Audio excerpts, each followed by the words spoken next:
ختم نبوت کورس ہے، اس میں انہوں نے بہت سارے عنوانات ترتیب دیے۔ میرا جو موضوع ہے اور سبق ہے وہ ایک خاص ہے، آپ نے پوری توجہ کرنی ہے، وقت ضائع نہیں کرنا، وقت ہے تھوڑا اور کام کرنا ہے زیادہ۔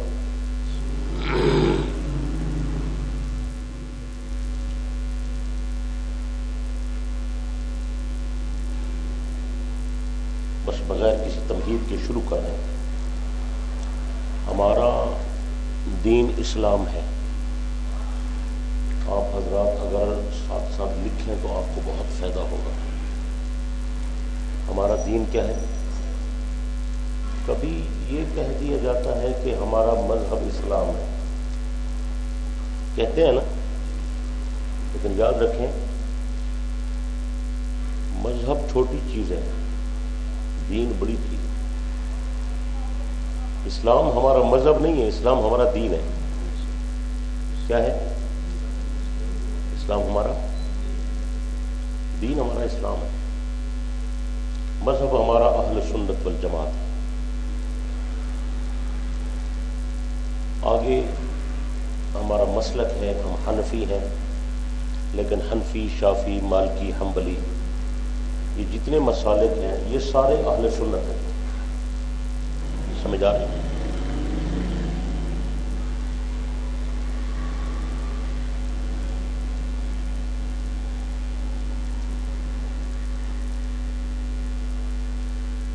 اسلام کا جو صحیح ترجمان طبقہ ہے وہ اہل سنت والجماعت ہے۔ اصل میں یہ چیز بند ہو جاتی نا، کوئی چیز لگا دیتے عارضی تو یہ شور نہ آتا۔ بہرحال بعد میں کر لیں، میں نے بتا دیا۔ اسلام کا صحیح ترجمان طبقہ کیا ہے؟ اہل سنت والجماعت۔ اہل سنت والجماعت کے جو عقائد و نظریات ہیں وہ کتاب و سنت سے ماخوذ ہیں۔ سمجھ آ رہی ہے؟ اہل سنت کے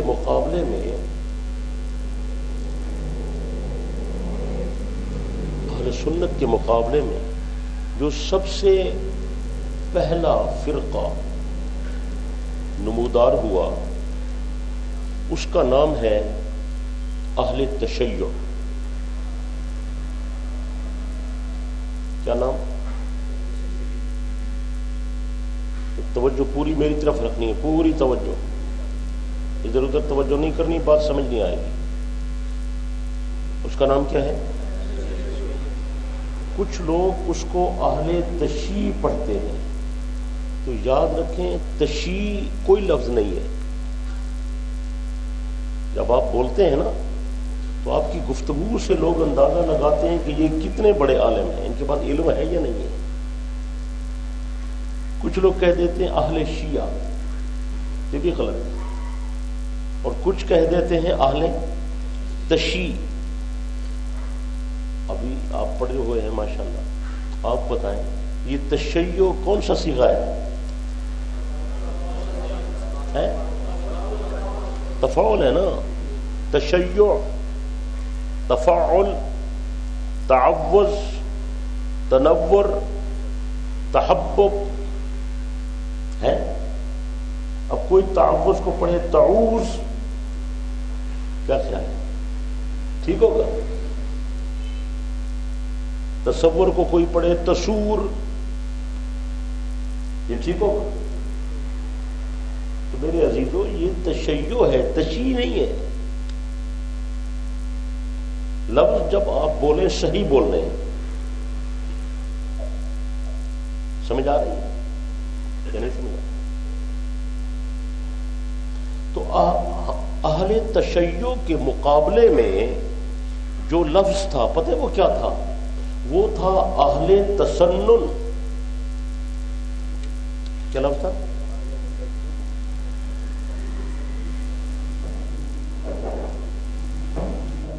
وہ لفظ تھا اہل تسنن۔ بس ای میں ٹھیک ہے، میری آواز ویسی نہ تک. وہ لفظ کیا تھا؟ اہل تسنن. تسنن کیا لفظ تھا؟ لغوی اعتبار سے یہ لفظ بالکل ٹھیک ہے، لغوی اعتبار سے یہ لفظ غلط نہیں ہے، اہل تسنن ٹھیک ہے، لیکن ہم نے اپنا نام اہل تسنن نہیں رکھا، اہل سنت رکھا. اس کی کیا وجہ ہے؟ اس کی وجہ یہ ہے کہ یہ جو لفظ اہل سنت ہے یہ حضرت نبی علیہ السلام کی زبان مبارک پر آیا ہے. سمجھ آئی؟ یہ نام ہمارا حضرت پیغمبر کا رکھا ہوا ہے. اصل میں اہل سنت جو ہے یہ ترجمہ ہے ما انا علیہ و اصحابی کا. ما انا علیہ و اصحابی، اس کا اگر ترجمہ کیا جائے بالکل ہو بہو اس کا ترجمہ وہ بنتا ہے اہل سنت والجماعہ. سمجھ آ رہی؟ چونکہ یہ نام نبی علیہ السلام کی زبان پر آیا اس لیے ہم نے اپنا نام اہل تسنن نہیں رکھا، اہل سنت رکھا ہے. اوکے، سمجھ آ رہی ہے؟ کچھ لوگ پوچھتے بھی ہیں بھئی آپ اہل سنت کیوں ہیں؟ تو ان کو کہنا ہے ہمارا یہ نام نبی علیہ السلام نے رکھا ہے. ٹھیک ہے؟ تو مذہب ہمارا کیا ہے؟ اہل سنت والجماعہ، یہ ہمارا مذہب ہے. اور اس کے مقابلے میں جو فرقہ آیا اس کا نام کیا ہے؟ اہل تشیع. البتہ ان کے بہت سارے نام اور بھی ہیں. ان کو شیعہ بھی کہتے ہیں، ان کو امامیہ بھی کہتے ہیں، ان کو اثنا عشریہ بھی کہتے ہیں. یہ مختلف نام ہیں، سمجھ آئی؟ اور ان کو روافض بھی کہتے ہیں. سمجھ آ رہی ہے؟ اب کسی بھی فرقہ ہے یا کوئی شخص ہے اس کو پہچان نہ ہو تو اس کی پہچان عقائد و نظریات سے ہوتی ہے. کس سے ہوتی ہے؟ تو عقائد و نظریات سے پتہ چلتا ہے کہ یہ کیسے ہیں. سمجھ آ رہی ہے؟ تو سب سے جو بنیادی اور پہلی چیز ہے وہ عقیدہ ہے، اور عقائد میں جو بنیادی چیز ہے وہ اصول عقائد ہے. عقائد کئی قسم کے ہوتے ہیں. عقائد اکثر تو قطعی ہوتے ہیں لیکن کبھی کبھی عقائد ظنی بھی ہوتے ہیں. کچھ عقائد ظنی ہوتے ہیں، کچھ عقائد قطعی ہوتے ہیں. عقائد کی ایک فہرست ہے، آپ جانتے ہیں. ان میں اصول عقائد، بنیادی عقائد، اساسی عقائد جن کو اصول عقائد کہا جاتا ہے اس سے پہچان ہوتی ہے، دیکھا جاتا ہے اصول عقائد کو. تو اب دیکھنا یہ ہے کہ اہل سنت کے اصول عقائد کیا ہیں اور اہل تشیع کے اصول عقائد کیا ہیں. کچھ سمجھ آ رہی ہے؟ سب سے پہلے آپ کو معلوم ہی ہے کہ ہمارے اصول عقائد کتنے ہیں؟ جی کون کون سے؟ کتاب اللہ ہے، کتاب اللہ اور سنت رسول اللہ اور بھائی کوئی دورہ حدیث فارغ التحصیل ہے ساتھی؟ آپ ہیں؟ دورہ کر لیا؟ ماشاءاللہ. اصول عقائد کتنے ہیں؟ 4. کون کون سے؟ جلدی جلدی بولتے جائیں. جی کوئی اور ساتھی؟ اصول عقائد کتنے ہیں بھائی ہمارے؟ 4. کتاب اللہ، سنت رسول اللہ. سب کو اتفاق ہے؟ کوئی ساتھی ایسا ہے جس کو اتفاق نہ ہو؟ آپ کو نہیں اتفاق؟ شاباش بولیں. کیا آپ کا اختلاف ہے بھائی؟ قیاس سے عقیدہ ثابت نہیں ہوتا. جی اور کوئی ساتھی بھائی؟ تو پھر قیاس کو نکال دیں. جلدی بولیں بھائی، جو ذہن میں بولیں بس. ٹھیک ہے، نکال دیں اس کو، اس سے تو عقیدہ ثابت نہیں ہوگا. بولیں بھائی کوئی اور ساتھی؟ جلدی بولیں، جلدی بولیں بھائی. کیا سے عقیدہ ثابت ہوتا ہے؟ اچھا، کیا سے وہ کہتے ہیں عقیدہ ثابت ہوتا ہے؟ جی اور کوئی ساتھی بھائی؟ بس ٹائم ختم ہو گیا. میرے عزیزوں پوری توجہ کرو، پوری توجہ. سب سے پہلے جب آپ سے کوئی بات پوچھی جائے تو آپ سوال کو غور سے سنیں. سوال کیا ہے؟ پہلے سوال سمجھیں پھر اس کا جواب دیں. اکثر طلباء میں یہی ہوتا ہے، سوال نہیں سمجھتے جواب دیتے ہیں. سوال گندم، جواب بہت غلط بات ہے. میں نے آپ سے اصول عقائد پوچھے ہیں، میں نے آپ سے ماخذ دین نہیں پوچھے. آپ نے مجھے دین کے ماخذ بتائے ہیں، ان سے احکام مستنبط ہوتے ہیں، وہ تو 4 ہیں. ہمارے مصادر اصلیہ، ہمارے جو ماخذ ہیں وہ تو 4 ہیں، کتاب اللہ، سنت رسول اللہ، اجماع اور قیاس. لیکن اصول عقائد نہیں ہے یہ. میرے عزیزو اصول عقائد اہل سنت کے نزدیک صرف 3 ہیں. کتنے ہیں؟ 3 ہیں. یہ تو مجھے لگتا ہے یہ کلاس پورا سال ہونی چاہیے اور پورا سال میں ہی ادھر بیٹھوں. اصول عقائد کتنے ہیں بھائی؟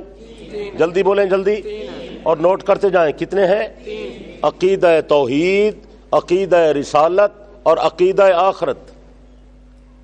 یہ 3 ہمارے اصول عقائد ہیں، یاد رکھ لو. آپ کو پھر کوئی نہیں بتائے گا. اصول عقائد کتنے ہیں؟ اور ہر دور میں، ہر پیغمبر کے زمانے میں اصول عقائد یہی 3 ہی تھے، ان میں کوئی اختلاف نہیں تھا. اور یہ تینوں عقائد کتاب اللہ میں بالکل صاف ہیں. لا الہ الا اللہ صاف ہے، محمد الرسول اللہ بالکل صاف ہے، وبالآخرۃ ہم یوقنون بالکل صاف ہے. سمجھ آ رہی ہے یا نہیں سمجھ آ رہی؟ تو یہ آپ کو بات معلوم ہو گئی کہ اہل سنت کے اصول عقائد کتنے ہیں؟ 3. کون کون سے؟ توحید ہو گیا. اب چلتے ہیں، دیکھتے ہیں کہ اہل تشیع کے اصول عقائد کتنے ہیں. توجہ سے سنیں. اہل تشیع کے ہاں اصول عقائد 5 ہیں. کتنے ہیں؟ اوے چاچے لکھو، کتنے ہیں؟ 5. توحید،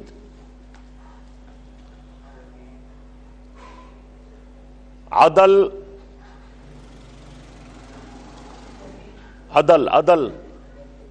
رسالت،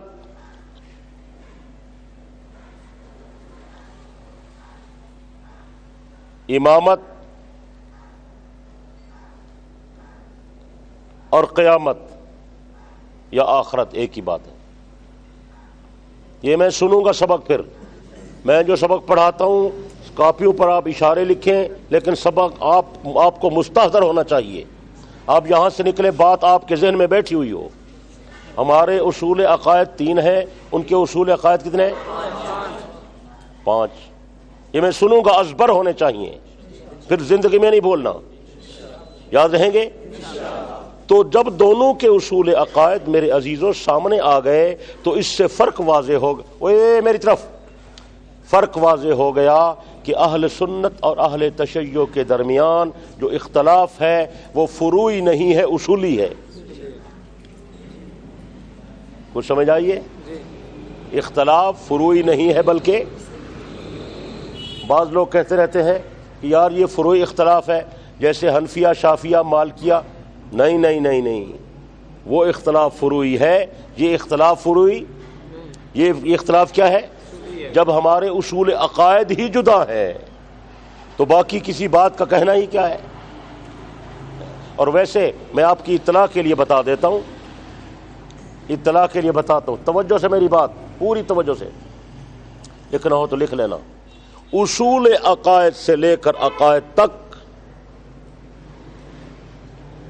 کلمہ سے لے کر وضو تک، نماز سے لے کر جنازے تک، نکاح سے لے کر طلاق تک، قرآن سے لے کر فقہ تک، کسی ایک بات میں بھی اہل تشیع اور اہل سنت کا آپس میں باہمی اشتراک نہیں ہے.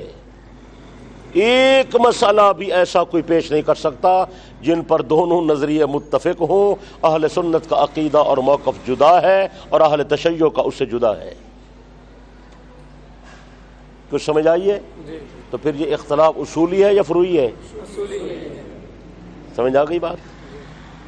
ان کا کلمہ ہم سے جدا، وضو ہم سے جدا، اذان ہم سے جدا، نماز ہم سے جدا، روزے کی سحری افطاری کا ٹائم بھی ہم سے جدا، حج ہم سے جدا، قرآن ہم سے جدا، روایات ہم سے جدا، فقہ ہم سے جدا، نکاح اور طلاق کے مسائل ہم سے جدا، کسی چیز میں بھی اشتراک نہیں ہے۔ تو یہ کیسے کہتے ہیں کہ یہ دونوں کا اختلاف فروعی ہے؟ یہ سراسر غلط بات ہے۔ یہ کہنے والا یا تو جاہل ہے، یا کوئی دھوکہ دینا چاہتا ہے، یا وہ مغالطے میں مبتلا ہے اور دوسروں کو بھی مغالطے میں مبتلا کرنا چاہتا ہے۔ سراسر غلط ہے، جھوٹ ہے، دجل ہے، فریب ہے۔ یہ اختلاف فروعی نہیں ہے بلکہ یہ اختلاف اصولی ہے۔ کوئی اشکال ہے تو مجھے بتا دیں، ابھی کسی کو کوئی شبہ ہو تو بتا دیں۔ ہو گئی بات؟ آگے چلیں۔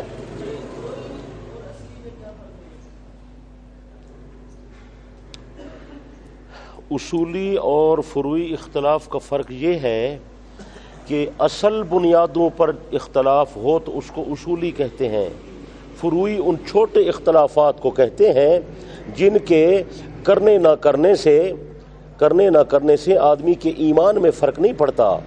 مقصد یہ ہے کہ ان میں کون سا کام کرنا زیادہ بہتر ہے، کون سا کام کرنا اس سے کم بہتر ہے، یہ جو بحث ہے یہ فروعی ہے۔ اور اصولی کا مطلب یہ ہے اصول ہی جدا ہیں، عقائد ہی جدا ہیں، بنیادیں ہی ہم سے جدا ہیں، اس بنیاد پر اسلام اور کفر کی پھر بحث ہوتی ہے۔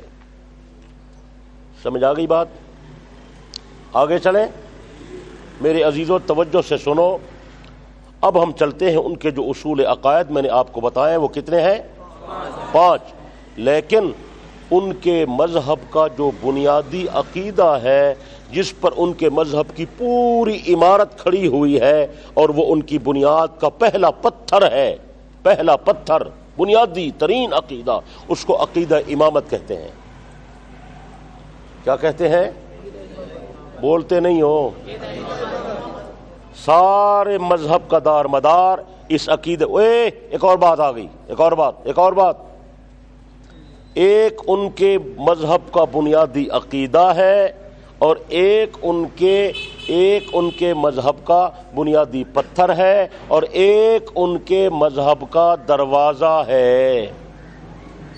بنیادی پتھر پر ان کے مذہب کی عمارت قائم ہے اور دروازہ وہ ہے جس سے وہ لوگ اندر داخل ہوتے ہیں اور لوگوں کو اندر داخل کرتے ہیں۔ آدمی جہاں سے اندر داخل ہوتا ہے یا کسی کو داخل کرتا ہے اس کو کیا کہتے ہیں؟ یہ جدھر سے آپ آتے جاتے ہیں اور کسی کو اندر لاتے ہیں، آپ دروازے سے آئے ہیں نا کہ چھت سے آئے ہیں؟ مجھے لائے ہیں تو دروازے سے لائے ہیں نا، تو وہ خود بھی جس دروازے سے راستے سے داخل ہوتے ہیں اور جس راستے سے لوگوں کو داخل کرتے ہیں وہ ان کے مذہب کا دروازہ ہے۔ ایک ان کے مذہب کی بنیاد ہے، ایک ان کے مذہب کا دروازہ ہے۔ دونوں کی میں وضاحت کرنا ضروری سمجھتا ہوں۔ افسوس وقت بہت کم ہے اور اسباق بہت زیادہ ہیں۔ بنیاد پر بھی بات کرنی ہے اور دروازے پر بھی بات کرنی ہے۔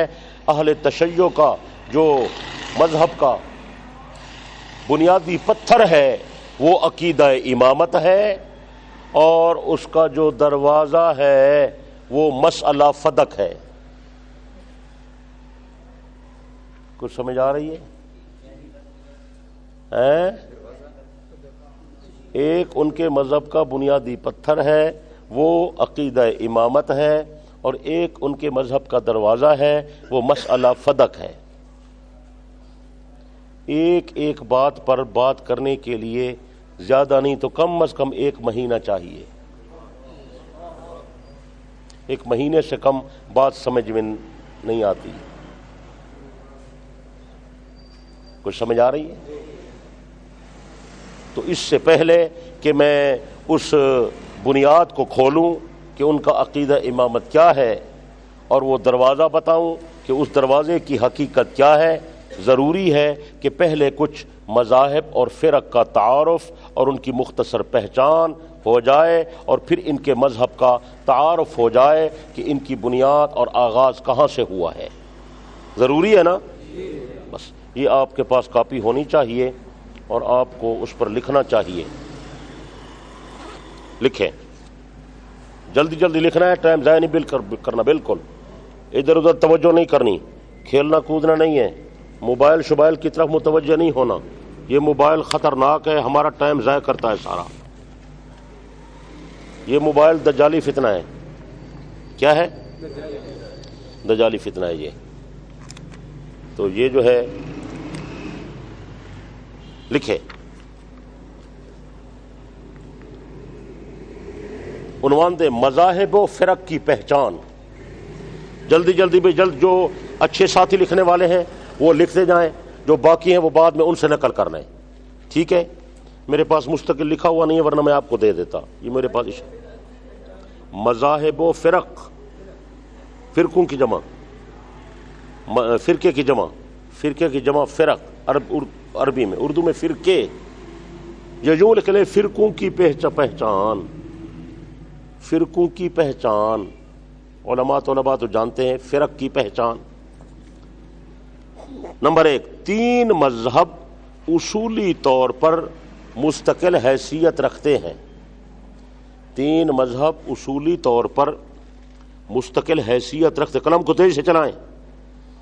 3 مذہب اصولی طور پر مستقل حیثیت رکھتے ہیں: یہود، ہنود اور مسلمان.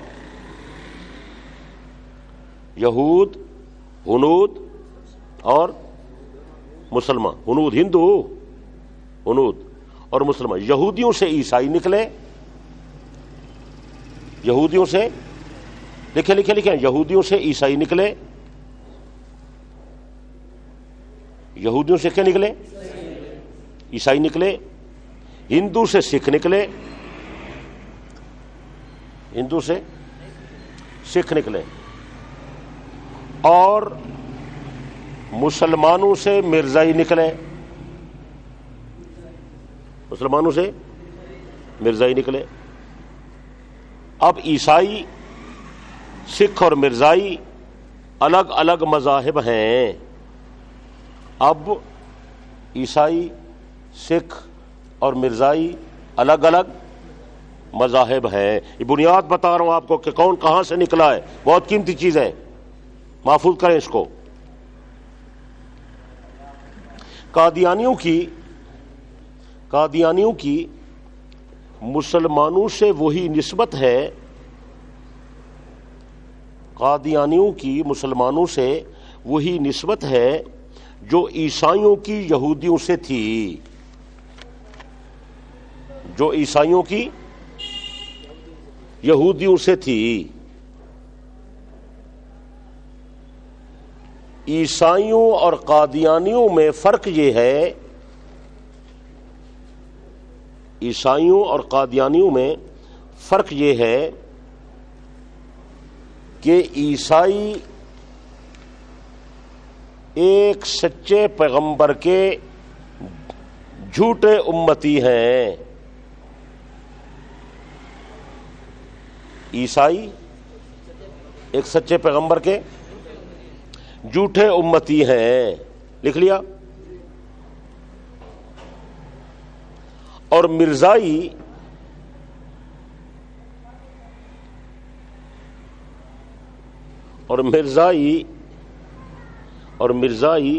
ایک جھوٹے پیغمبر کے سچے امتی ہیں. اور مرزائی ایک جھوٹے پیغمبر کے سچے امتی ہیں. لکھ لیں قیمتی باتیں لکھ لیں.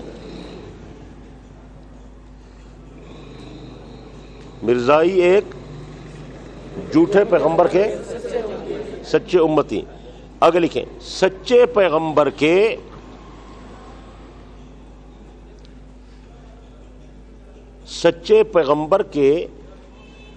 جھوٹے امتیوں سے رعایات برتی جا سکتی ہیں.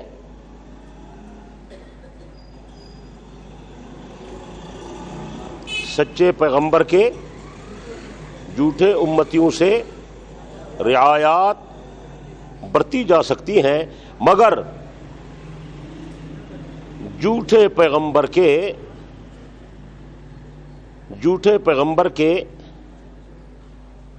سچے امتی رعایات کے حقدار نہیں،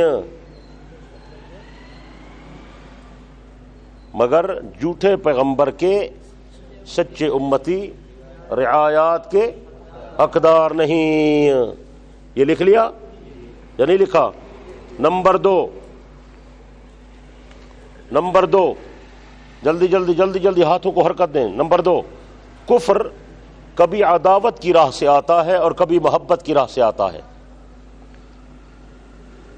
کفر کبھی عداوت کی راہ سے آتا ہے اور کبھی کس راہ سے؟ یہ محبت نہیں ہے، یہ لفظ کیا ہے اصل؟ میم کی زبر ہے، محبت۔ کیا لفظ ہے یہ؟ محبت کون سا صیغہ ہے بھائی؟ میرے خیال ہے صرف شروع کرتے ہیں، دوبارہ ہے کیا؟ محبت کون سا صیغہ ہے؟ اس میں ظرف؟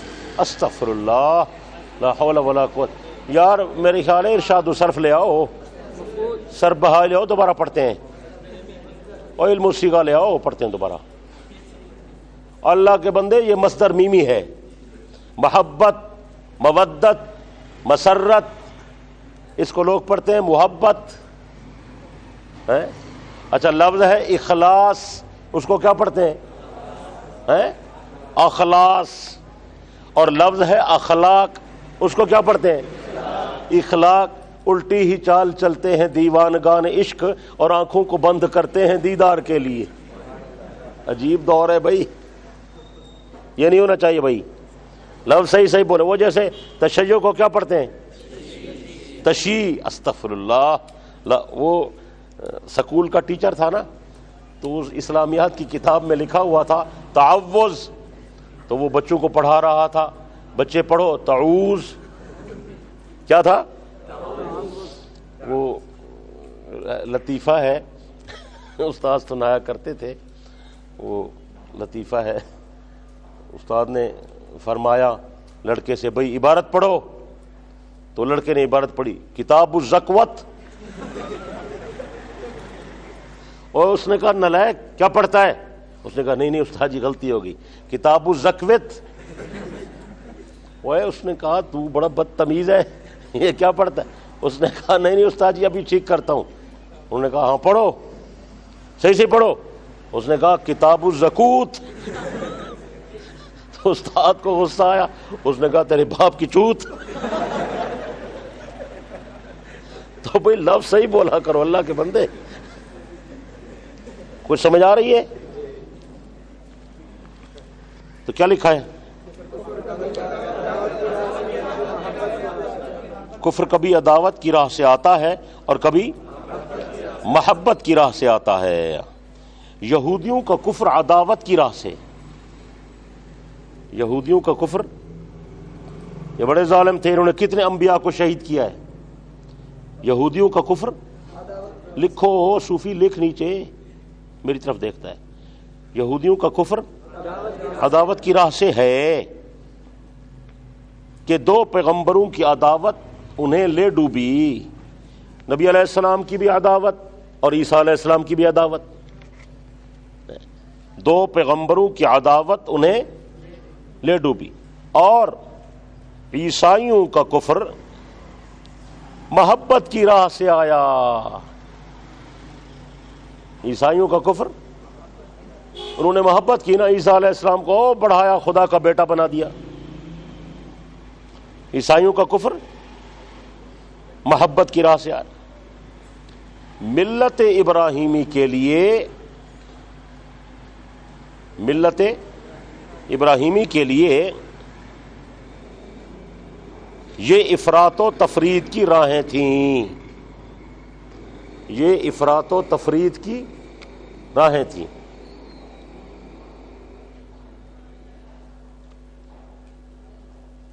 امت محمدیہ میں بھی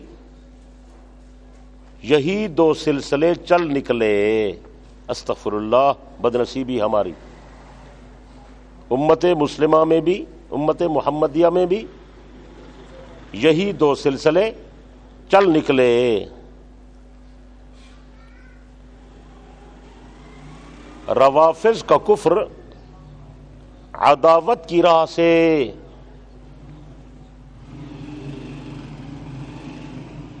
اور بریلویوں کی گمراہی محبت کی راہ سے. ایسا ہے یا نہیں؟ ایسا ہے یا نہیں؟ نہیں ایسا؟ ایسا ہی ہے.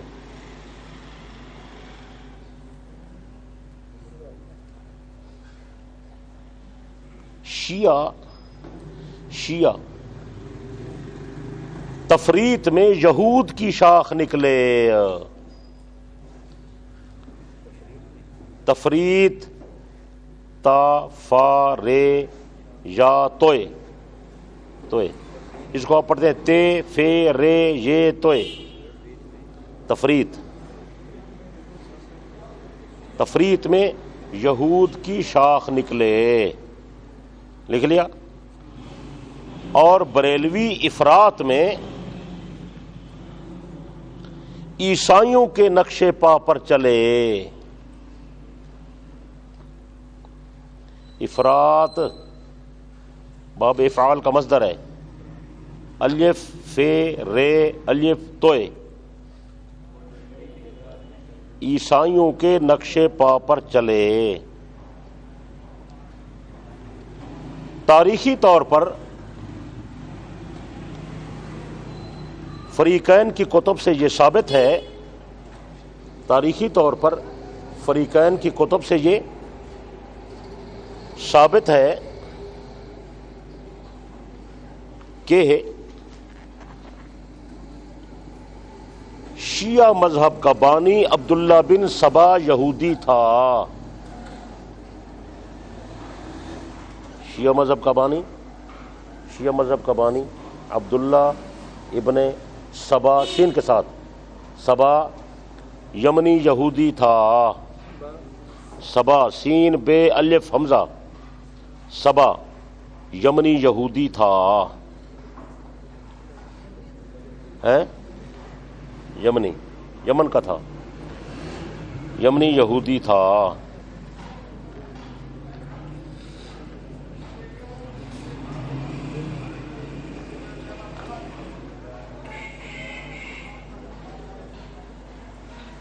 کتنے نمبر ہو گئے؟ نمبر 3. تیسرا نمبر، سمجھ لیں قیمتی بات ہے. ایک بات بتا رہا ہوں، بہت قیمتی ہے. پہلے سمجھ لیں پھر لکھ لیں. توجہ ہے توجہ.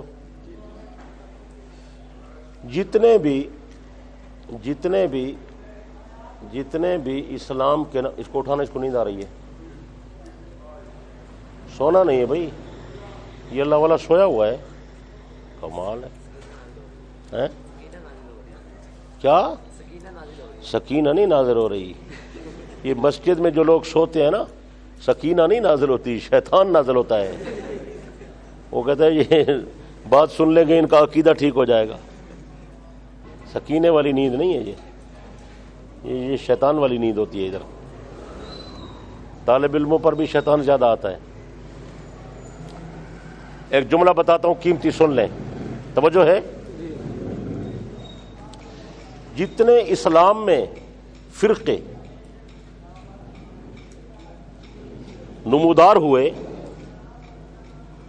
ان تمام فرقوں کے پیدا ہونے کے اسباب 2 تھے، تیسرا کوئی نہیں تھا. 2 میں سے ایک وجہ ضرور ہے. پوری توجہ سے سنیں، پوری توجہ سے. آپ کو یہ بات کوئی نہیں بتائے گا. جتنے فرقے پیدا ہوئے ان کے اسباب کتنے تھے؟ 2 میں سے ایک سبب ضرور ہے.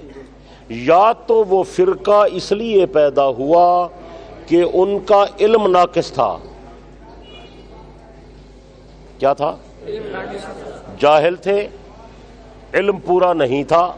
نقص علم کی وجہ سے غلط فہمی میں مبتلا ہوئے اور انہوں نے پھر ایک الگ فرقہ بنا لیا.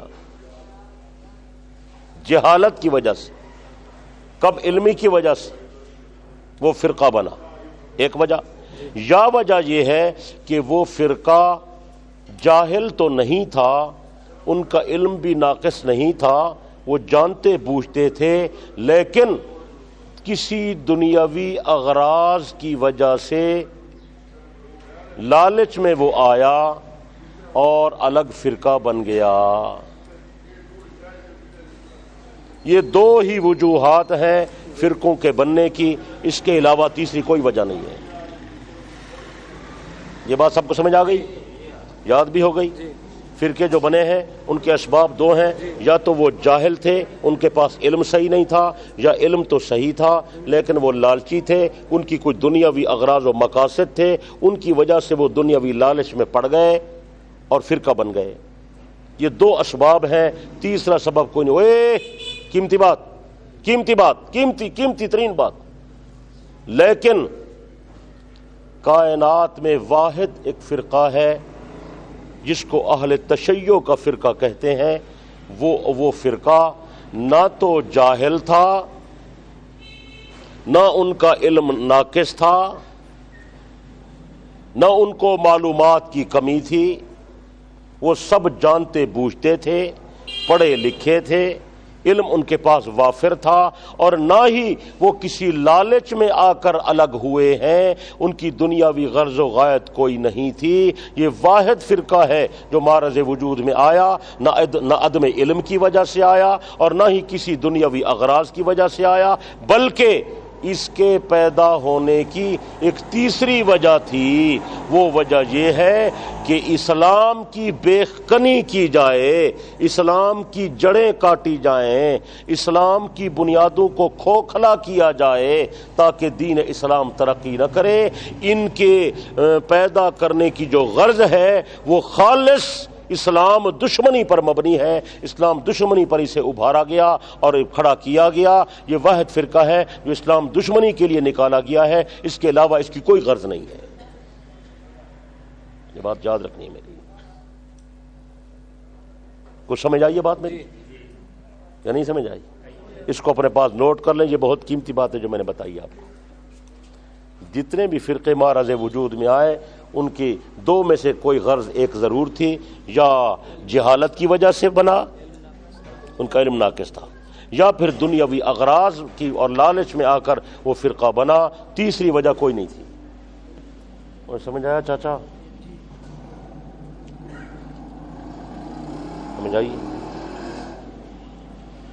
لیکن کائنات میں واحد ایک فرقہ ہے اہل تشیع کا جو پیدا ہوا، اور ان دونوں غرضوں کی وجہ سے پیدا نہیں ہوا۔ اس کی غرض صرف اسلام دشمنی تھی۔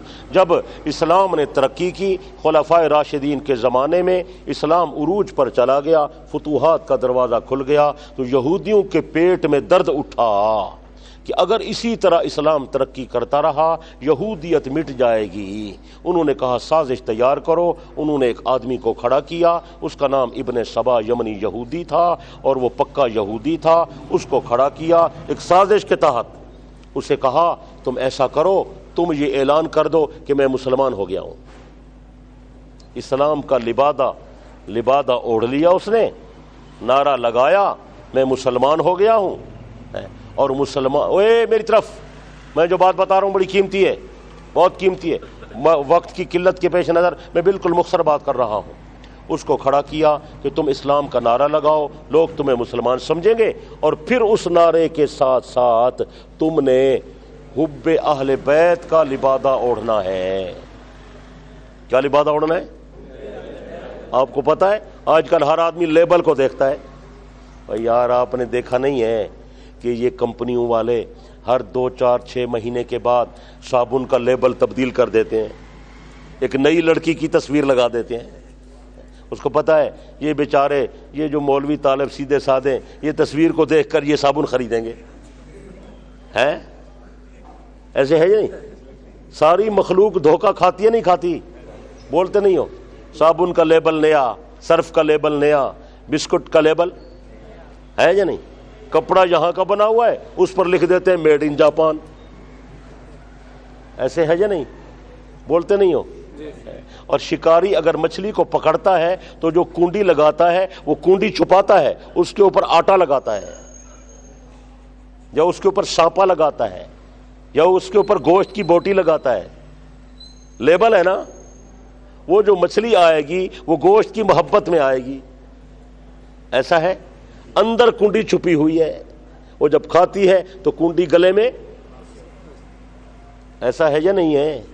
تو یہودیوں نے یہ سازش تیار کی کہ ابن سبا کو کھڑا کرو، یہ چالاک آدمی ہے، اسلام کا یہ نعرہ لگا دے، لوگ اسے مسلمان سمجھیں گے، اور چونکہ مسلمانوں کے دل میں نبی اور نبی کی اہل بیت کی محبت ایک فطری چیز ہے، تو تم اہل بیت کا لبادہ اوڑھو اور نعرہ لگاؤ کہ مجھے نبی، اس نے پہلے نعرہ لگایا مجھے نبی سے محبت ہے، اور پھر کہا مجھے نبی کے خاندان سے محبت ہے اور نبی کی اہل بیت، تو لوگوں نے کہا واہ یہ تو بڑی اچھی بات ہے، بہت زبردست۔ اور پھر کہا کہ جو حضرت علی ہے وہ نبی کا قرابت دار ہے اور پیغمبر کا جدی رشتہ دار ہے، تو مجھے اس سے محبت ہے۔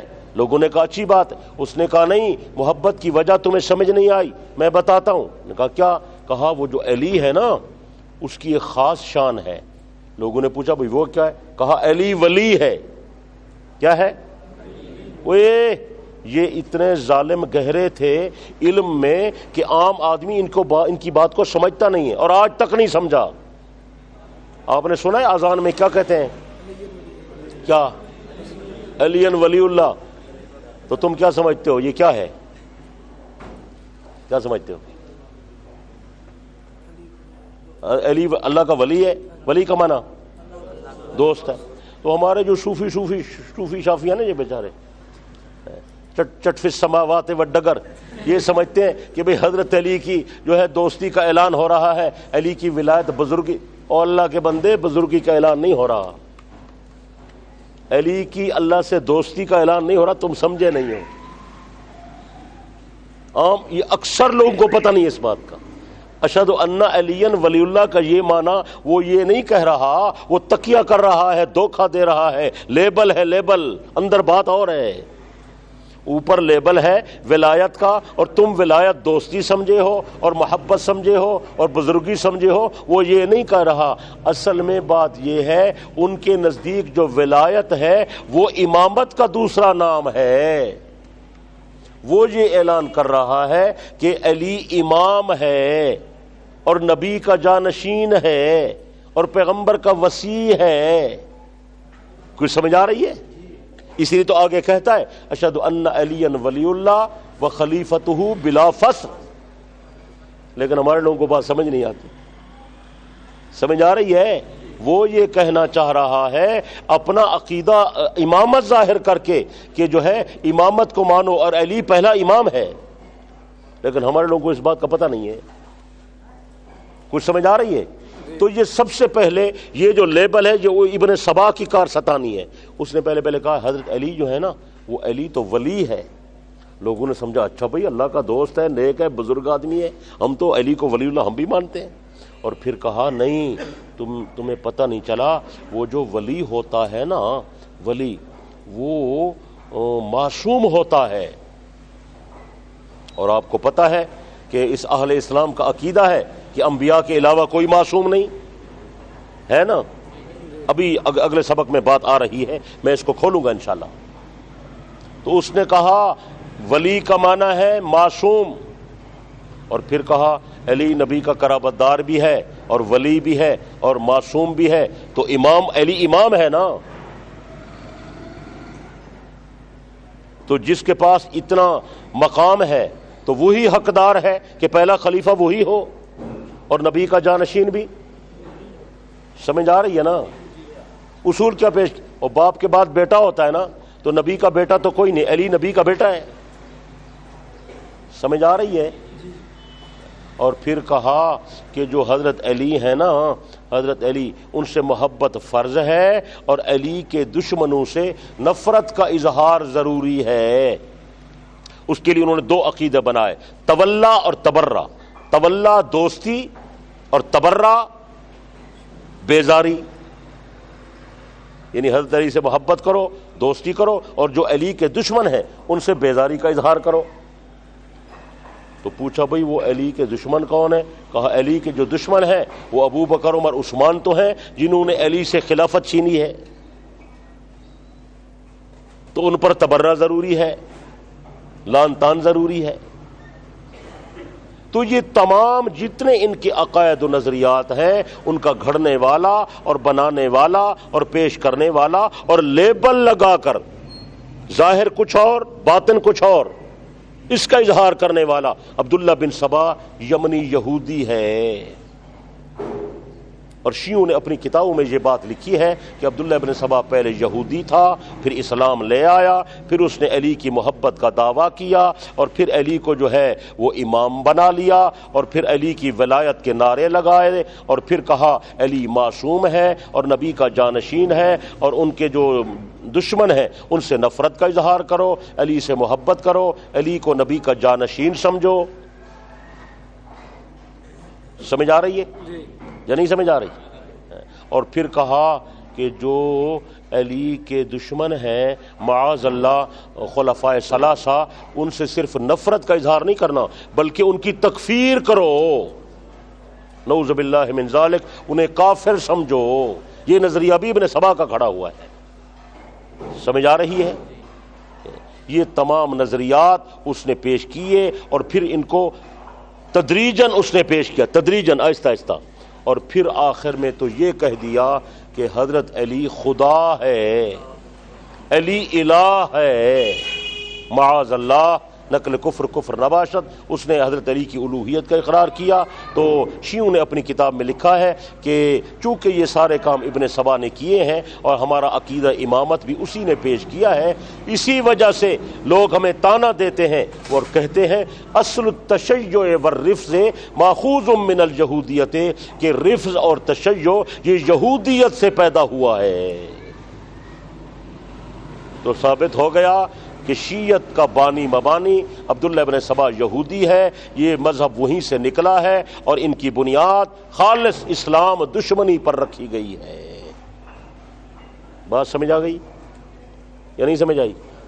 اگر آپ یہ ابن سبا والا حوالہ کہیں گے تو میں آپ کو بتا دوں گا، بلکہ میری ایک کتاب آئی ہوئی ہے بہت قیمتی ہے، میں نے شیعہ کی کئی 100 کتابوں سے انتخاب کیا ہے، حضرت علی رضی اللہ عنہ کے ارشادات میں نے اکٹھے کیے ہیں، بہت قیمتی چیز ہے، اس میں یہ حوالہ بھی دے دیا ہے۔ جی یہ کتاب ہے، اس کا نام ہے ارشادات علی، یہ خزانہ ہے، اس میں ٹوٹل حوالے میں نے ان کے دیے ہیں، ہمارا کوئی حوالہ نہیں ہے اور تبصرہ بھی نہیں ہے، بلا تبصرہ میں نے لکھی ہے حضرت علی کیا فرماتے ہیں، حضرت، اور حوالے ان کے، کتابیں ان کی، تحریر ان کی، ارشادات علی کے، اور صداقت آپ کے مذہب اہل سنت والجماعت کی ہیں۔ اس کی قیمت ہے 100 کھرب روپیہ۔ اللہ کے بندے ایسی کتاب کی قیمت پوچھتے ہیں آپ؟ کمال ہو گئی، ایک حرف کی بھی قیمت کوئی نہیں ادا کر سکتا۔ یہ ہماری جستجو ہے کہ ہم نے حضرت علی کے ارشادات کتب شیعہ سے جمع کیا، ہمارا والا کوئی نہیں ہے۔ ان کے حضرت علی کے زمانے میں اذان کیسے ہوتی تھی، حضرت علی نمازیں کتنی پڑھتے تھے، حضرت علی نے ابو بکر کی بیعت کی یا نہ کی، حضرت علی نے عمر کی بیعت کی یا نہ کی، حضرت علی نے عثمان کی بیعت کی یا نہ کی، حضرت علی کا ابو بکر عمر کے بارے میں فیصلہ، حضرت علی کا حضرت عثمان کے بارے میں فیصلہ، حضرت علی کا امیر معاویہ کے بارے میں فیصلہ۔ خزانہ ہے تو چھوٹی سی، یہ میں نے جب پہلے چھپوائی تو پہلے میں نے شاہ صاحب کو بھجوائی، مولانا سید کفیر شاہ صاحب، میں نے کہا حضرت دیکھ، حضرت نے دیکھی ہے، اور اپنے رسالے میں تبصرہ بھی لکھا ہے، وہ بھی میں نے اس پہ دے دیا ہے، اور بہت سارے علماء نے جو تبصرے لکھے ہیں وہ بھی اس کتاب میں ہم نے دے دیے، علماء کیا کہہ رہے ہیں اس کتاب کے بارے میں۔ یہ خزانہ ہے بڑا قیمتی، اب اگر ذوق ہوگا تو ملے گی، ذوق نہیں ہوگا تو اتنی زیادہ تو نہیں ہے کہ سب کو مل جائے، چند نسخے ہیں۔ کچھ سمجھ آ رہی ہے یا نہیں سمجھ آ رہی؟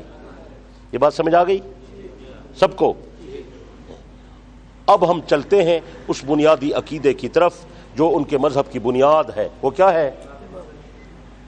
کیا ہے وہ؟ کیا نام ہے اس کا؟ عقیدہ ہے؟ ہاں، یہ ان کے مذہب کا بنیادی پتھر ہے۔ یہ بہت بڑا عقیدہ ہے اور ضروری عقیدہ ہے اور لازمی عقیدہ ہے اور ان کا قطعی عقیدہ ہے۔ اس کو سمجھنے کی ضرورت ہے۔ اس کو سمجھانے کے لیے اور عقیدہ امامت پڑھنے کے لیے میری ناقص رائے یہ ہے کم از کم 6 مہینے ہونے چاہیے۔ پھر یہ سمجھ آئے گا. لیکن میں آپ کو صرف یہ عقیدہ انشاءاللہ آدھے گھنٹے میں سمجھانے کی کوشش کروں گا. ٹھیک ہے؟ کتنے وقت میں؟ بولتے نہیں ہو. عقیدہ امامت کیا ہے؟ عقیدہ امامت کیا؟ اس کے حوالے سے بہت ساری چیزیں ہیں، میں صرف اختصار سے عرض کر رہا ہوں. شیعہ کے نزدیک عقیدہ امامت کے لیے بہت ساری چیزیں ضروری ہیں، لیکن اس پر ایمان رکھنے کے لیے 3 باتیں بڑی اہم ہیں. کتنی باتیں؟ سمجھ لو اچھی طرح سمجھ لو بھائی. کتنی باتیں؟ 3 باتیں. پہلی بات یہ ہے، ان کا عقیدہ یہ ہے کہ امام مامور من اللہ ہوتا ہے. کیا ہوتا ہے؟ مامور من اللہ ہوتا ہے. نمبر 2، امام معصوم عن الخطا ہوتا ہے. کتنی باتیں؟ امام معصوم عن الخطا ہوتا ہے. اور تیسری بات، امام مفترض الطاعت ہوتا ہے. میں سمجھا دیتا ہوں، پریشان نہ ہوا، میں کھول دیتا ہوں بات کو، کھول دیتا ہوں آپ کو، آسان بالکل حلوہ بنا کے دوں گا. اگر آپ توجہ سے سبق سنیں گے انشاءاللہ ازبر ہو جائے گا. دوسرا ختم ہو یار، یہ صوفی ختم ہے، یہ مٹھا ہے، مٹھا لکھ دیں. امام مامور من اللہ ہوتا ہے، امام معصوم عن الخطا ہوتا ہے، امام مفترض الطاعت ہوتا ہے. توجہ ہے؟ لکھ دیا. اوے صوفی، اوے مولی معنق، ادھر دیکھو. یہ معنق والا اس کی 4 آنکھیں پیچھے دیکھتا ہے. یہ کون ہے معنق؟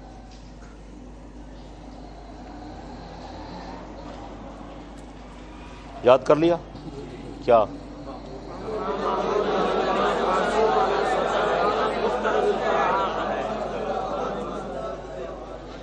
پہلی بات، امام مامور من اللہ ہوتا ہے. اس کا مطلب یہ ہے کہ اللہ پر واجب ہے، امام اللہ خود مقرر کرتا ہے. مامور من اللہ کا مطلب بتا رہا ہوں. اللہ پر واجب ہے کہ اللہ امام بنائے، بھیجے. اللہ ان کو خود منتخب کرتا ہے، چنتا ہے، اور ان کے سر پہ امامت کا تاج رکھتا ہے. ان کو امام بنا کر بھیجتا ہے.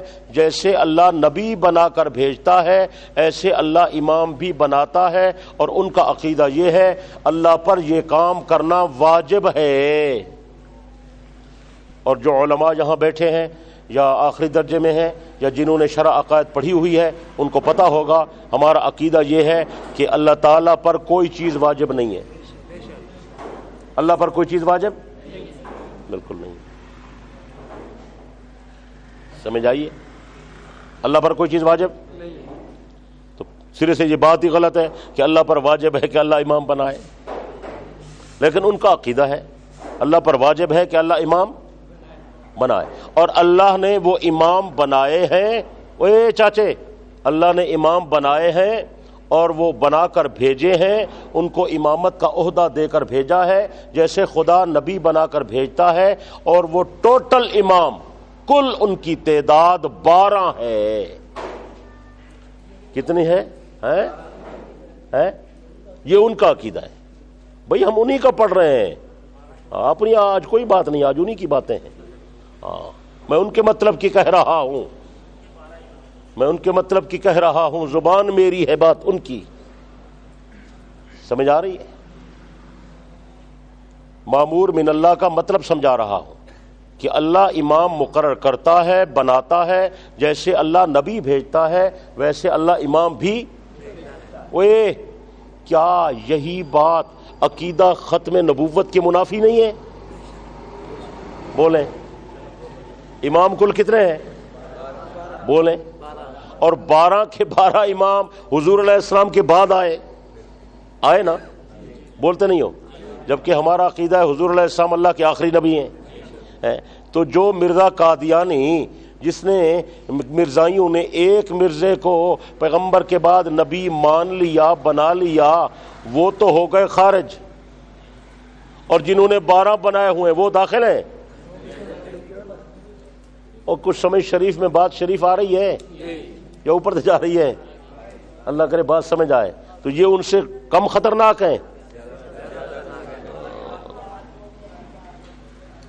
تو یہ مطلب سمجھ آ گیا مامور من اللہ کا، اللہ پر واجب ہے، پھر اللہ نے وہ امام بنائے ہیں اور ان کو عہدہ دے کر بھیجا ہے۔ جس طرح ہمارے نزدیک نبوت آسمانی عہدہ ہے، ان کے نزدیک امامت آسمانی عہدہ ہے، سمجھ آئیے۔ اور کل امام کتنے ہیں؟ قیامت تک 13واں امام نہیں آ سکتا۔ اور 12 کو عربی میں کیا کہتے ہیں؟ اثنا عشر، اس لیے ان کا ایک نام اثنا عشریہ بھی ہے، چونکہ یہ اماموں کی امامت کے قائل ہیں اس لیے ان کو امامیہ بھی کہتے ہیں، اور 12 کے قائل ہیں تو پھر ان کو اثنا عشریہ بھی۔ اور سمجھ آ رہی ہے یا نہیں سمجھ آ رہی؟ ایک بات جو جی کھڑے ہو کے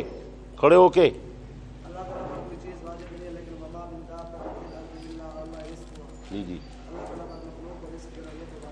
نہیں، واجب بھی واجب نہیں ہے، واجب نہیں ہے۔ یہ اللہ تعالیٰ نے خود فرما دیا آپ کو اور مجھے تسلی دینے کے لیے کہ میرے بندوں پریشان نہیں ہونا، مخلوق جو میری ہے رزق میں دوں گا، آپ مطمئن رہیں۔ یہ تسلی، جیسے یہ تسلی دینے کے لیے اللہ نے کہہ دیا، ورنہ اللہ پر کوئی چیز لا یجب علی اللہ، اللہ پر کوئی چیز واجب نہیں ہے، یہ ہمارا عقیدہ ہے۔ اور اللہ پر کون واجب کر سکتا ہے کوئی چیز؟ اور کچھ سمجھ آئی ہے یا نہیں سمجھ آئی یہ بس؟ جی جی جی جی جی وہ بھی فرض یہ ہے کہ اللہ تعالیٰ نے خود اپنی عادت کا اظہار فرما دیا، اللہ نے اپنی سنت بتا دی ہے کہ یوں سمجھ لو جس طرح کسی پر کوئی چیز فرض اور واجب اور ضروری ہوتی ہے، یوں سمجھ لو کہ یہ بات اسی طرح ہے، یعنی گویا اللہ تسلی دے رہے ہیں ایمان والوں پریشان نہیں ہونا، میں تمہاری مدد ضرور کروں گا، یہ مقصد ہے اس کا۔ یہ بات سمجھ آ گئی؟ آگے چلیں۔ نمبر 2، دوسرا نمبر کیا ہے؟ پڑھے نا، اوپر لکھا ہوا ہے۔ ان کا یہ عقیدہ ہے کہ جو امام ہوتا ہے وہ معصوم عن الخطا ہوتا ہے، ٹھیک ہے، اس سے گناہ نہیں ہوتا۔ ہمارا عقیدہ یہ ہے کہ معصوم کون ہے؟ انبیاء علیہ، صرف انبیاء علیہ السلام کی ذوات بابرکات وہ معصوم ہے، انبیاء کے علاوہ کوئی معصوم ایسے ہے۔ اور ایک بات تھوڑی سی اور بھی سمجھ لیں، وہ یہ ہے کہ 3 طبقے ایسے ہیں جو معصوم سمجھے جاتے ہیں۔ کتنے طبقے؟ 3 طبقے ایسے ہیں جو معصوم، 3 طبقے معصوم سمجھے جاتے ہیں، انبیاء،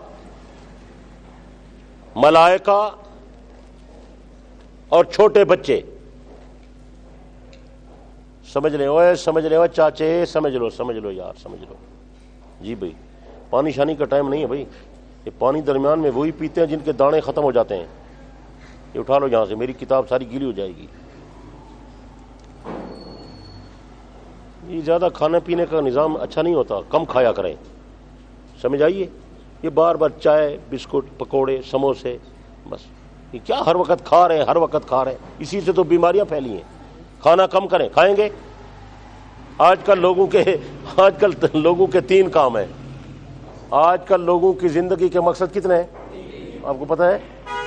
کتنے مقصد زندگی کے؟ لوگوں کی زندگی کے مقصد کتنے ہیں؟ کمانا، کھانا اور پخانا، یہی کام ہے اور کوئی کام نہیں ہے۔ یہ کام نہیں کرنا بھائی، کم کھاؤ گے تو ادھر بھی کم جاؤ گے، قادیان ہاؤس کم جاؤ گے نا۔ تو میں کیا بات بتا رہا ہوں؟ 3 طبقے معصوم سمجھے جاتے ہیں، انبیاء علیہ السلام، ملائکہ اور، تو اچھی طرح سمجھ لو میرے عزیزو، جو بچے ہیں اصل میں وہ بھی معصوم نہیں ہیں، ان کو صرف اس لیے معصوم کہہ دیا جاتا ہے کہ وہ غیر مکلف ہے، ان کے نامہ اعمال کا ابھی رجسٹر ہی نہیں بنا. ورنہ کیا خیال ہے، بڑا آدمی جھوٹ بولے تو جھوٹ ہے، اور اگر بچہ جھوٹ بولے تو جھوٹ نہیں ہے؟ نہیں ہے جھوٹ، وہ بھی جھوٹ ہے. بڑا آدمی چوری کرے چوری ہے، چھوٹا چوری کرے تو وہ چوری نہیں ہے، وہ بھی چوری. اس لیے کہتے ہیں کہ بچہ جو ہے وہ غیر مکلف ہوتا ہے اور مرفوع القلم ہوتا ہے، اس کا نامہ اعمال کا رجسٹر نہیں ہے، شرعی احکام اس پر لاگو نہیں ہے، اس لیے کہہ دیتے ہیں بچہ معصوم ہے. ورنہ فی نفسہ ہی بچہ معصوم نہیں ہے. اور جو ملائکہ ہیں ان کو معصوم بایمانہ کہتے ہیں کہ ملائکہ غیر مادی مخلوق ہیں، اللہ نے ان کو روشنی سے بنایا ہے اور ان کے اندر کھانے پینے کی اور خواہشات والی بات اللہ نے رکھی ہی نہیں ہے. بعض لوگ کہتے ہیں کہ اگر انبیاء معصوم ہیں تو حضرت آدم علیہ السلام بتا دیتا ہوں میرا عزیز، اس کا جواب بتا دیتا ہوں، پہلے یہ میری بات چلنے تو دے نا. آپ دریا سے پہلے تو کپڑے نہ اتاریں، سمجھ آئیے. ملائکہ میں وہ خاصیت ہی نہیں ہے. اگر کوئی فرشتہ کہے میں تو جی روٹی نہیں کھاتا، او بھائی تیرے اندر تو بھوک ہے ہی نہیں، تجھے بھوک ہی نہیں لگتی. جبرائیل کہے جی میں تو شادی نہیں کرتا، بھائی اس کے اندر اللہ نے یہ صفت رکھی ہی نہیں ہے. کوئی سمجھ آئیے یا نہیں سمجھ آئی؟ تو ان کے اندر یہ جذبہ ہی نہیں ہے، وہ بایمانہ معصوم ہے. اور انبیاء علیہ السلام جو معصوم ہے، سمجھ لو اچھی طرح بات سمجھ لو، انبیاء علیہ السلام جو معصوم ہے، انبیاء اپنی جنس میں ذات میں بشر ہیں اور کسی مخلوق سے ان کا تعلق نہیں ہے. ایک بات. دوسری بات، جو بشر کے لوازمات ہیں وہ تمام انبیاء میں موجود ہیں.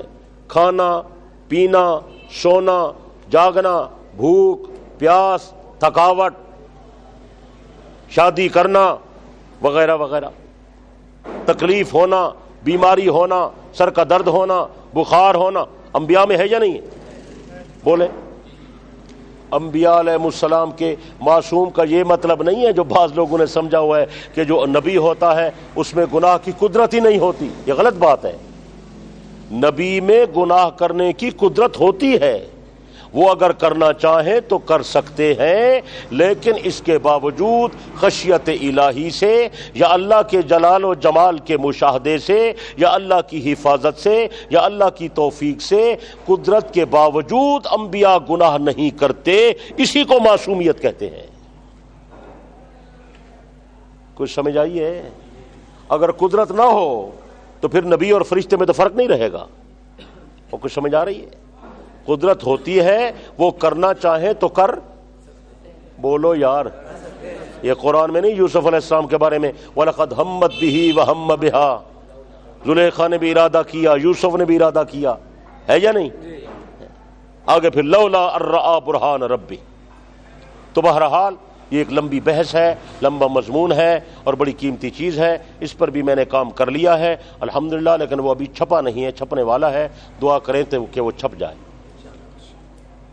تو ہمارا یہ عقیدہ ہے انبیاء علیہ السلام کے علاوہ کوئی معصوم نہیں. اور یہ بھی یاد رکھیں، نبی سے نہ صغیرہ ہوتا ہے نہ کبیرہ ہوتا ہے، نبی سے نہ چھوٹا گناہ ہوتا ہے اور نہ کوئی گناہ پیغمبر سے نہیں ہوتا. آدم علیہ السلام کی بات جو عزیز بتا رہے تھے، حضرت آدم علیہ السلام سے گناہ نہیں ہوا، آدم علیہ السلام سے غلطی نہیں ہوئی، آدم علیہ السلام سے کوتاہی نہیں ہوئی. حضرت آدم علیہ السلام بھول گئے تھے. کیا ہو گیا تھا؟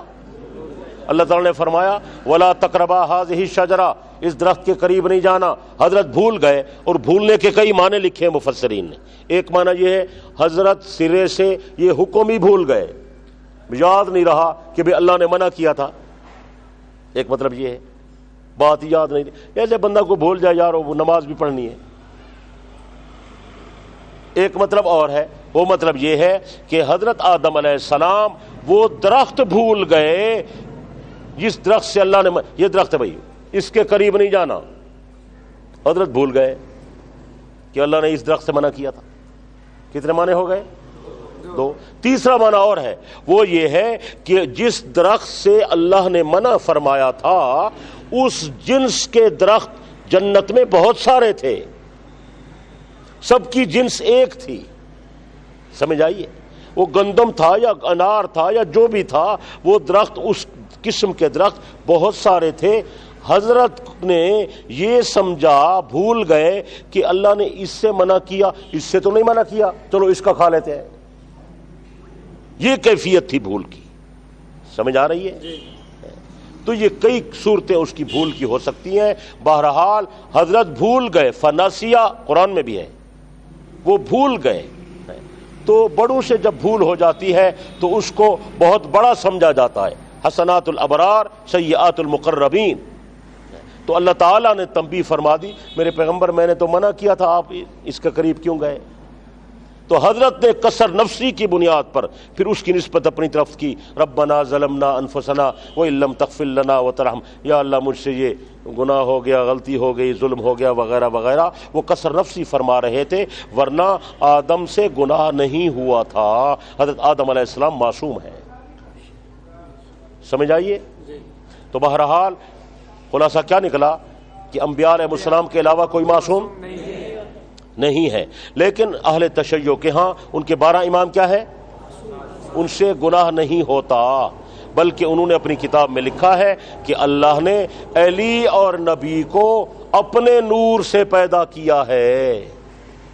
جس طرح عیسائی کہتے ہیں نا کہ خدا نے عیسیٰ کو اپنے اندر سے پیدا کیا ہے، اس طرح یہ کہتے ہیں نبی اور علی کو خدا نے اپنے نور سے۔ استغفر اللہ، یہ شرک نہیں ہے تو کیا ہے؟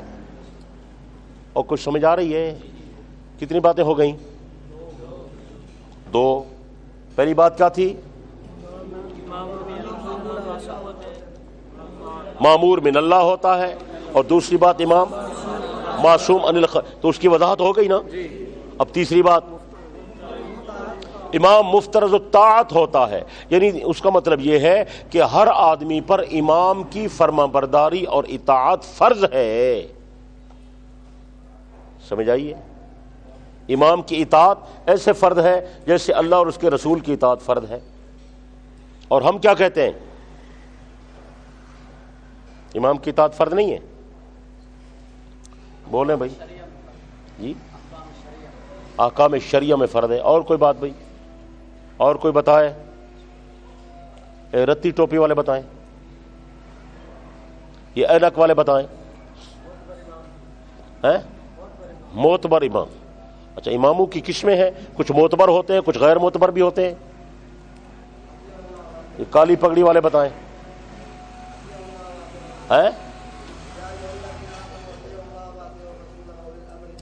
جی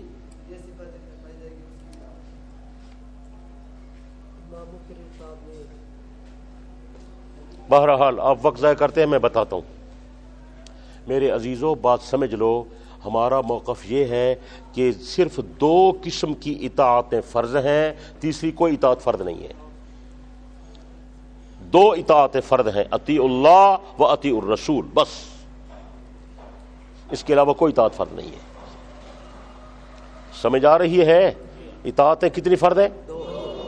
اللہ کی اور اللہ کے رسول کی۔ اس کے بعد جتنی قسم کی اطاعتیں ہیں، جتنی قسم کی اطاعتیں ہیں، خلفاء کی ہیں، ائمہ کی ہیں، علماء کی ہیں، بزرگوں کی ہیں، استادوں کی ہیں، ماں باپ کی ہیں، شیخ کی ہیں، پیر کی ہیں، جتنی اطاعتیں ہیں وہ تمام اطیع اللہ و اطیع الرسول کے ماتحت ہیں۔ اگر یہ حضرات اللہ اور اس کے رسول کی اطاعت کے مطابق حکم دیں گے تو ہم ان کی اطاعت کریں گے، ورنہ ہم ان کی اطاعت نہیں کریں گے۔ ماں باپ کا کہنا ماننا ضروری ہے یا نہیں؟ ضروری ہے نا؟ تو ماں باپ کہیں نماز نہ پڑھو، مانیں گے؟ وہ کہیں داڑھی منڈوا دو، مانیں گے؟ بس، لا طاعت لمخلوق فی معصیت الخالق۔ مسئلہ سمجھ آ گیا؟ باقی جو عزیز نے آیت پڑھی ہے وہ آیت تو پڑھی ہے لیکن اس کو آیت سمجھ نہیں آئی۔ اللہ تعالیٰ فرما رہے ہیں اطیع اللہ، اللہ کی اطاعت کرو، و اطیع الرسول، اور رسول کی اطاعت کرو، یہ دونوں بالاستقلال ہیں۔ آگے فرمائے وَأُولِي الْأَمْرِ مِنْكُمْ، یہاں اولی الامر سے پہلے اطیعوا کا لفظ نہیں فرمایا، عطف ہے پچھلے والی اطاعت پر۔ یہ نہیں اولی الامر، اگر حکمران ہے یا علماء ہے یا فقہا ہے، وہ بھی اللہ اور اس کے رسول کے احکامات کے مطابق حکم دیں گے تو ہم ان کی بات مانیں گے، ورنہ نہیں مانیں گے۔ وہ کچھ سمجھ آ رہی ہے؟ بولتے نہیں ہو، یہ بات سمجھ لینی چاہیے۔ آج کل کچھ لوگ پیش کر دیتے ہیں اولی الامر، یہی حکمرانوں کی بات آپ نہیں مانتے۔ اللہ کے بندے، حکمران اللہ اور اس کی رسول کی بات نہ مانے، ہم ان کی کیوں مانے؟ وہ کچھ سمجھ آ رہی ہے؟ لیکن اہل تشیع یہ کہتے ہیں ہمارے اماموں کی اطاعت ایسے فرض ہے جیسے اللہ اور اس کے رسول کی اطاعت فرض ہے۔ یہ اسلامی اصولوں پر زیادتی ہے۔ یہ تین بات سمجھ آ گئی؟ یہ تین صفتیں جس میں ہوں وہ امام ہوتا ہے، اس کو اس کا انتخاب اللہ کرتا ہے، اللہ اس کو امامت کا عہدہ دیتا ہے اور وہ گناہوں سے معصوم ہوتا ہے، اس کی اطاعت فرض ہوتی ہے۔ اور بھی بہت ساری صفات ہیں۔ امام جو ہے وہ اللہ کا نور ہوتا ہے، اور امام عالم الغیب ہوتا ہے، اور امام جو ہے عالم ما کان وما یکون ہوتا ہے، اور امام جو ہوتا ہے وہ مختار کل ہوتا ہے، اور امام جو ہوتا ہے اس کے پاس بڑے منصب ہوتے ہیں، اور امام جو ہے ہر قسم کے اختیارات رکھتا ہے، اور امام اللہ کا ہاتھ ہوتا ہے، اور جو امام ہے اس کو بڑے اختیارات ہوتے ہیں۔ اتنے اختیار تھے ان کے اماموں کے پاس، وہ تو نبی کی بیویوں کو بھی طلاق دے سکتے تھے۔ اور اللہ جب کسی امام کو موت دیتا ہے تو پہلے امام سے پوچھتا ہے بھئی میں تمہیں موت دوں یا نہ دوں؟ کچھ سمجھ آئی ہے؟ یہ ان کے عقائد ان کی اپنی کتابوں میں لکھے ہوئے سارے، تو یہ سارے عقائد اسلامی عقائد کے برخلاف ہیں، اس کے منافی ہیں۔ سمجھ آ رہی ہے؟ اور ان کا یہ عقیدہ بھی ہے کہ وہ جو امام ہے وہ کل کے کل کتنے ہیں؟ بولتے نہیں ہو؟ پہلا امام حضرت علی، دوسرا حسن، یہ نام لکھ لیں۔ نمبر 1، 12 اماموں کے نام، 12 اماموں کے نام لکھیں، 12 اماموں کے نام۔ نمبر 1 حضرت علی، حسن، حضرت حسین، زین العابدین، محمد باقر، جعفر صادق، جلدی جلدی جلدی جلدی جلدی جلدی جلدی جلدی، حضرت علی، امام حسن، حضرت حسین، زین العابدین، محمد باقر، جعفر صادق، موسیٰ کاظم، علی رضا،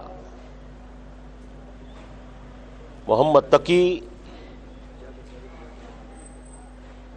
موسیٰ کاظم، علی رضا، محمد تقی، علی نقی، حسن عسکری، محمد مہدی۔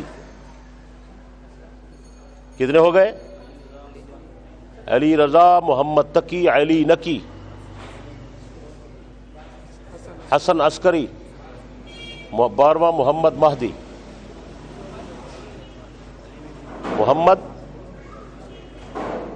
محمد مہدی ہو گئے، 12 ہو گئے۔ یار میں پھر کہتا ہوں، علی، حسن، حسین، زین العابدین، محمد باقر، جعفر صادق، موسیٰ کاظم، علی رضا، محمد تقی، علی نقی، حسن عسکری، محمد مہدی، یہ 12 ہو گئے؟ ہو گئے نا؟ اب وہ کہتے ہیں کہ جو ہمارا عقیدہ امامت ہے وہ ان 12 کے اندر منحصر ہے، 13واں کوئی نہیں آئے گا، 13واں کوئی نہیں آئے گا۔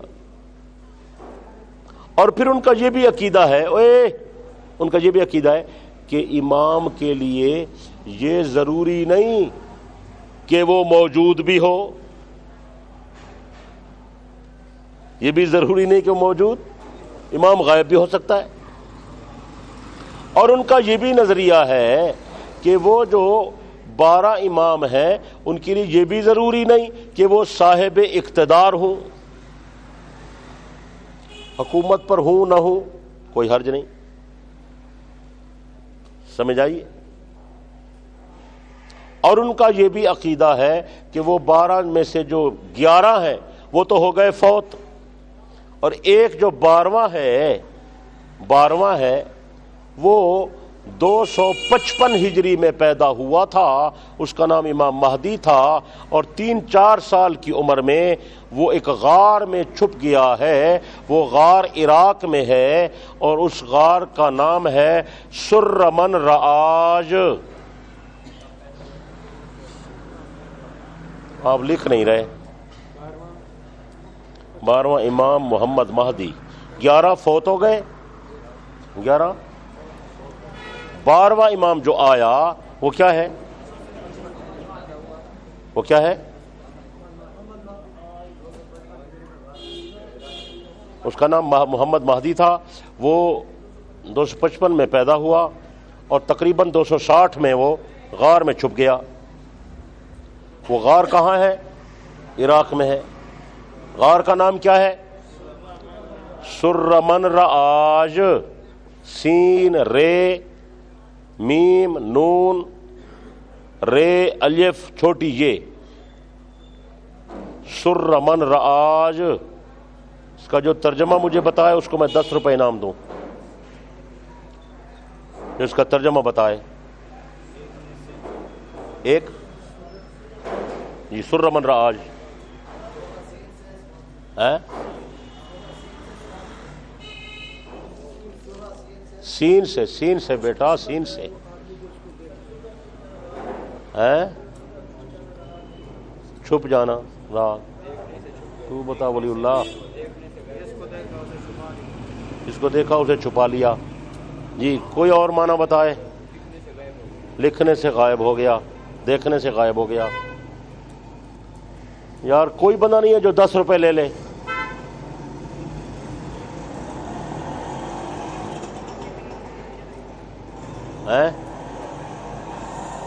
کیا کہتا ہے؟ اونچا نہیں بولتا ہے۔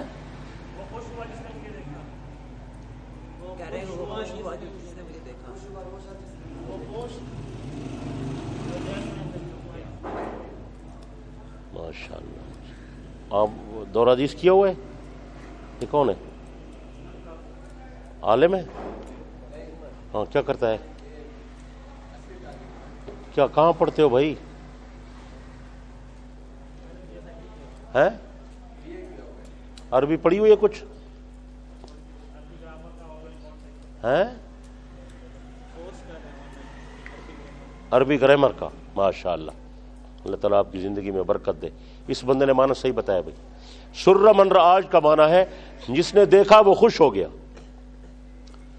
10 روپے انعام کا بھائی، اس کو 10 روپے دیتے ہیں۔ جس نے دیکھا وہ خوش ہو گیا۔ سرمن رعاج، جس نے دیکھا، ہجری عیسوی نہیں، ہجری کی بات ہے۔ تو 12واں امام ابھی ان کا زندہ ہے اور وہ غار میں ہے 1100 سال سے، اور خمینی نے لکھا ہے پتہ نہیں کتنا عرصہ اور بھی رہ سکتا ہے وہ، ٹھیک ہے؟ تو وہ وہاں غار میں چھپا ہوا ہے، اس کو وہ امام مہدی کہتے ہیں، اور وہ کہتے ہیں امام مہدی جو ہے، امام مہدی وہ حسن عسکری کا بیٹا ہے، ٹھیک ہے؟ یہ ان کا نظریہ بتا رہا ہوں۔ اور وہ کہتے ہیں کہ وہ جو مہدی ہے وہ قیامت کے قریب باہر غار سے نکلے گا۔ اصلی قرآن اس کے پاس ہے، انبیاء کے نوادرات اس کے پاس ہیں، بی بی فاطمہ سے جبرائیل نے باتیں کی تھیں، وہ مصحف بن گیا تھا، مصحف فاطمہ، وہ بھی اس کے پاس ہے۔ حضرت علی نے ایک لکھا تھا صحیفہ، وہ بھی اس کے پاس ہے۔ تو وہ ساری چیزیں لے گیا۔ سلیمان علیہ السلام کی انگشتری اس کے پاس ہے، موسیٰ علیہ السلام کا سوٹا بھی اس کے پاس ہے، آدم علیہ السلام کا کرتا بھی اس کے پاس ہے، اور پتہ نہیں کیا کچھ اس کے پاس ہے، سب کچھ لے گیا اپنے ساتھ۔ اور قیامت کے قریب وہ نکلے گا، یظہرہ للناس بعد ظہورہ، جب وہ نکلے گا تو پھر اصلی قرآن کو بھی ظاہر کرے گا، ویامرہم بقراءتہ، اس کے پڑھنے کا حکم دے گا، وہو مخالف لہذا القرآن الموجود، وہ مہدی والا قرآن موجودہ قرآن کے یکسر مخالف ہے، وہ اصلی قرآن وہی ہے. سمجھ آئیے یا نہیں سمجھ آئی؟ ہمارا ایک سوال ہے شیعہ سے. سوال آپ یاد کر لیں, آپ بھی پوچھیں ان سے. پوچھیں گے نہیں پوچھیں گے؟ وہ کہتے ہیں واجب الاطاعت اور واجب التمسک دو چیزیں ہیں. حدیث ثقلین میں بات آ رہی ہے. حدیث ثقلین واجب التمسک اور واجب الاطاعت دو چیزوں کی اطاعت کرنی ہے. سمجھ آئیے؟ اور تمسک دو چیزوں سے کرنا ہے. دین حاصل کرنا ہے دو چیزوں سے, ایک کتاب اللہ اور ایک امام.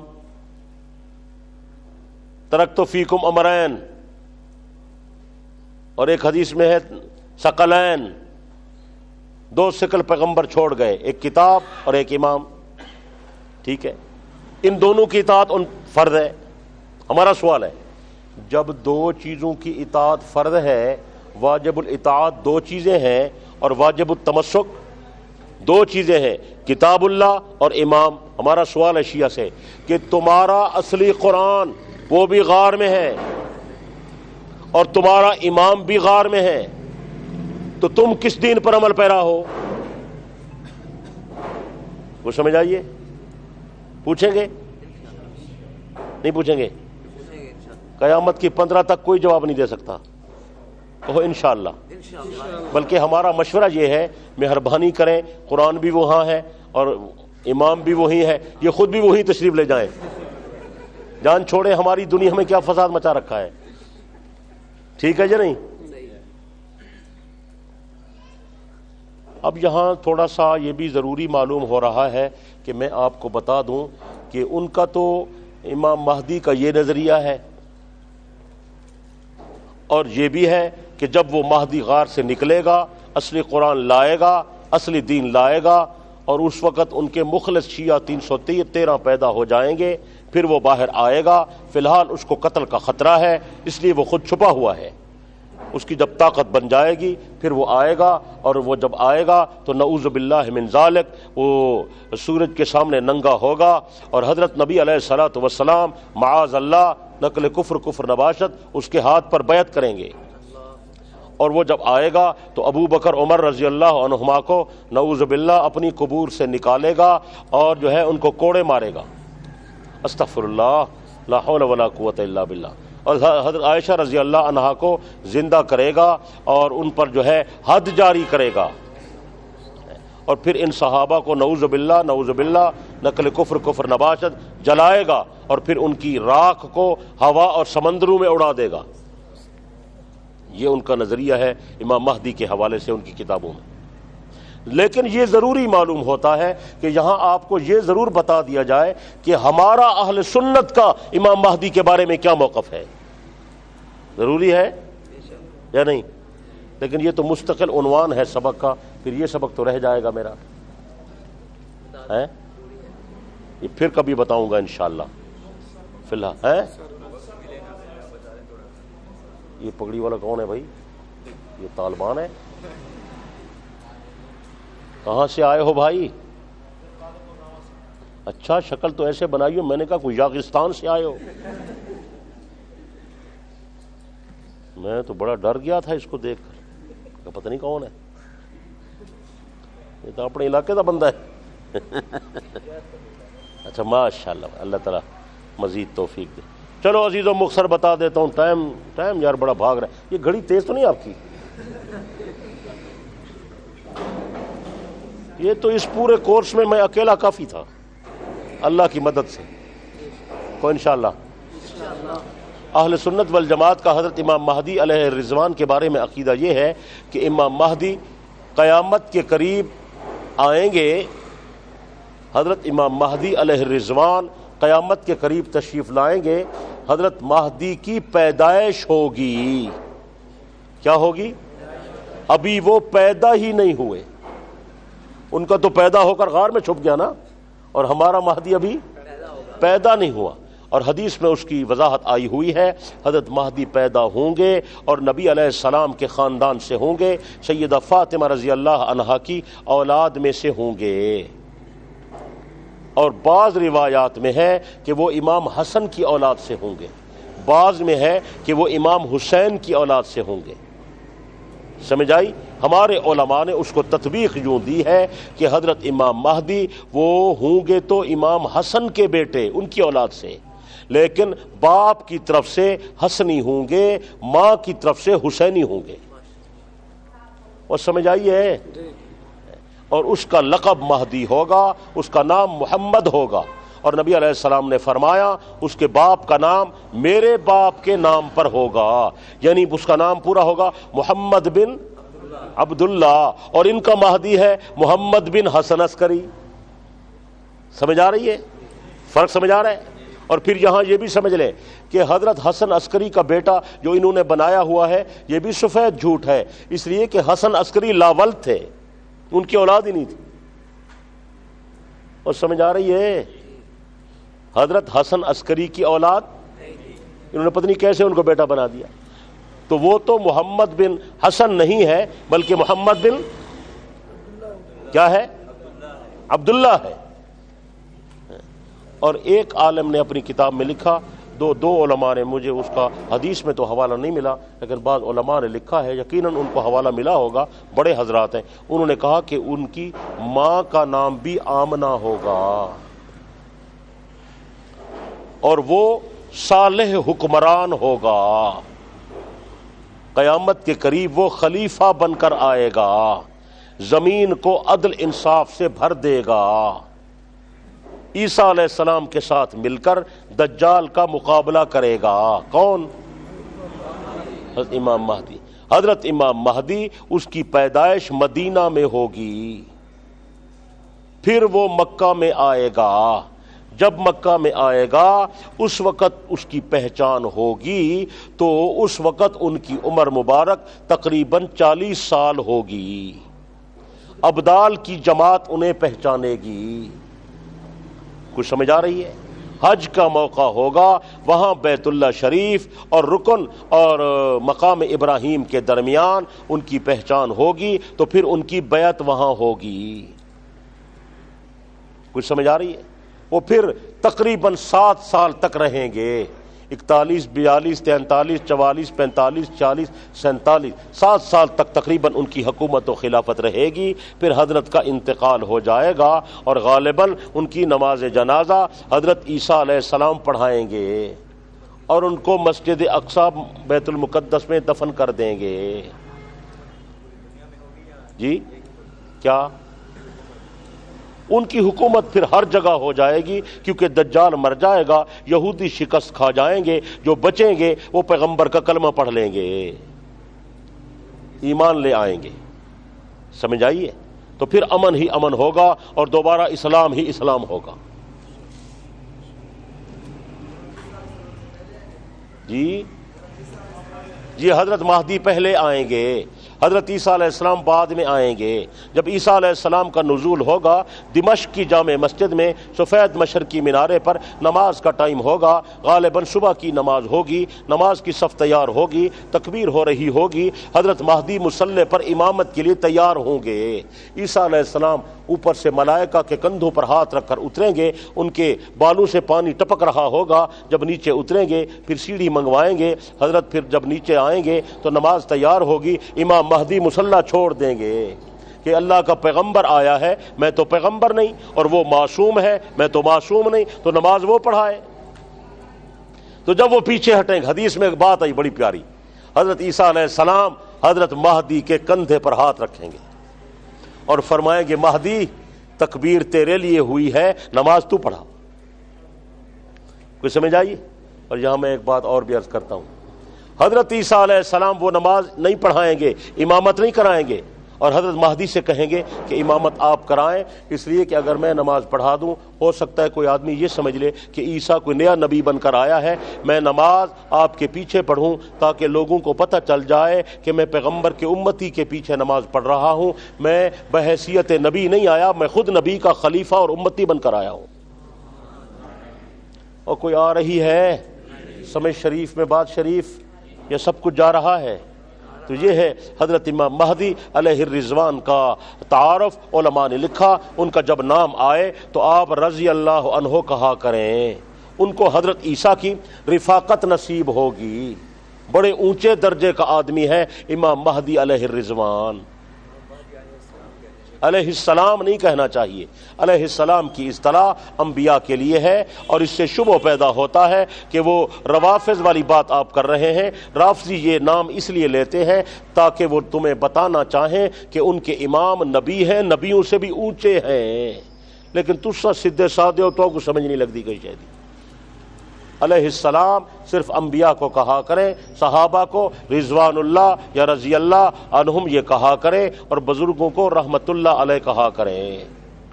اسلاف کا طریقہ یہی ہے. ٹھیک ہے؟ تو بات بہت دور چلی گئی.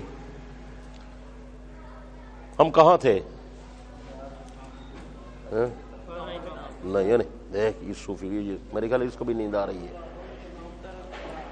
بھئی عقیدہ امامت چل رہا ہے. 3 باتیں ہم نے بتا دی. امام معمور من اللہ ہوتا ہے، امام معصوم عن الخطا ہوتا ہے، امام مفترض الطاعت ہوتا ہے. یہ باتیں ہو گئی نا.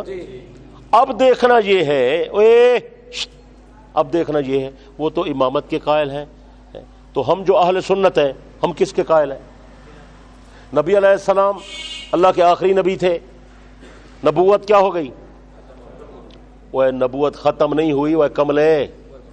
کون کون سی بات آپ کو بتاؤں؟ نبوت کی تکمیل ہو گئی. اسی لیے تو مرزا ہی کہتے ہیں، وہ کہتے ہیں تم کہتے ہو نبوت ختم ہو گئی تو پھر نیا نبی لاؤ نا. اے نبوت ختم نہیں ہوگی، نبوت ہے. نبوت بول، نبوت کی تکمیل ہو گئی ہے. دین کی بھی تکمیل ہو گئی ہے اور نبوت کی بھی بولے یعنی ختم نبوت کا معنی تکمیل نبوت ہے، نبوت ختم نہیں ہے. یہ سمجھ لیں بات کو. میرا موضوع نہیں ہے لیکن میں آپ کو بات سمجھا دوں. ختم نبوت کا معنی نبوت ختم نہیں ہے. ختم نبوت کا معنی تکمیل الیوم اکملت لکم دینکم واتممت علیکم نعمتی ورضیت لکم الاسلام دینا.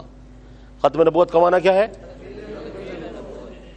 تو نبوت کی ہو گئی تکمیل. حضور علیہ الصلوۃ والسلام کی رحلت ہو گئی. اب امت کی راہبری کون کرے گا؟ وہ کہتے ہیں امام آئیں گے. تو اہل سنت کا موقف یہ ہے کہ نبی علیہ السلام میری طرف نبی علیہ السلام کی نبوت کی ہو گئی تکمیل. اب پیغمبر کے بعد خلافت آ رہی ہے. کیا آ رہی ہے؟ بولتے نہیں ہو؟ خلافت نبوت کا عکس ہے. خلافت نبوت کا اور یہی خلافت ختم نبوت کی دلیل ہے. یہی خلافت ختم نبوت کی.